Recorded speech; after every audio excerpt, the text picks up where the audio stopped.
ఒక మంచి ఉదయం మన రోజు మొత్తాన్ని మార్చగలదు. శ్రావణ మాసం అంటే పవిత్రత, భక్తి, శుభతకాలం. ఈ మాసంలో ప్రతి ఉదయం మనం చేసే ఒక చిన్న కార్యం జీవితంలో శుభం, సంపద, శాంతి అన్నీ రావచ్చు అంటారు మన పూర్వీకులు. ఈరోజు మనం తెలుసుకోబోతున్నాం శ్రావణ మాసంలో ఉదయం ఎలా ప్రారంభించాలో, మంచి జరగాలంటే ఏం చేయాలో ఒకదాని తర్వాత ఒకటి చూద్దాం. 1. బ్రహ్మ ముహూర్తంలో లేవడం. ఉదయం 4 నుండి 5:30 మధ్య కాలాన్ని బ్రహ్మ ముహూర్తం అంటారు. ఈ సమయంలో లేచి ప్రాణాయామం, ధ్యానం చేస్తే మనసు ప్రశాంతంగా ఉండి ఆలోచనలు శక్తివంతంగా మారతాయి. శ్రావణ మాసంలో ఈ కాలంలో చేసే పూజలు విశేష ఫలితాలిస్తుంది. 5 నిమిషాలు ఓం నమః శివాయ జపంతో ప్రారంభించండి. 2. తులసి మొక్కకి నమస్కారం. ఇంట్లో తులసి మొక్క ముందు దీపం వెలిగించడం అనేది శుభప్రదంగా భావిస్తారు. తులసి వద్ద మంత్రజపం, నీళ్లు పోయడం వల్ల పాపక్షయం, ధన సంపద వస్తాయి. మంత్రం: శుభం కరోతి కళ్యాణం, ఆరోగ్యం ధనం పుష్టిం. 3. శుద్ధమైన నీటితో స్నానం. ఉదయాన్నే స్నానం చేయడం ద్వారా శరీర శుద్ధి మాత్రమే కాదు, మనసు కూడా శుభ్రమవుతుంది.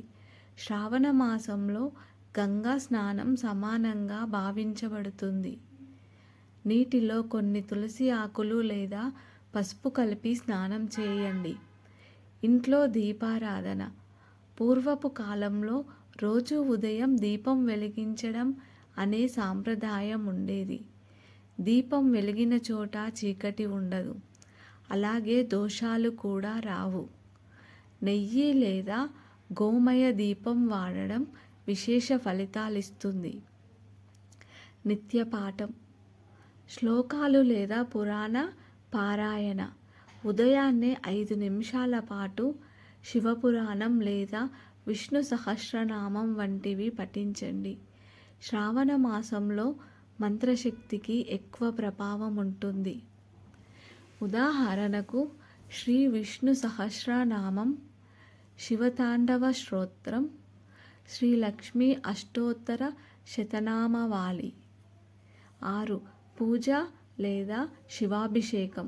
శ్రావణ మాసం అంటే శివునికి ప్రత్యేక కాలం. అభిషేకం చేయలేని వారు కనీసం శివలింగానికి తులసి, బిల్వదళాలు పెట్టండి. ఓం నమః శివాయ మంత్రం 108 సార్లు జపించండి. శ్రావణ సోమవార వ్రతం చేస్తే జీవితంలో అనేక శుభాలు కలుగుతాయి. 7. ధ్యానం, ధనాకర్షణ మంత్రం. రోజు 5 నిమిషాలు మీ కళ్ళను మూసుకొని మీ లక్ష్యాన్ని ధ్యానించండి. అంతేకాదు, ఈ మంత్రాన్ని జపించండి.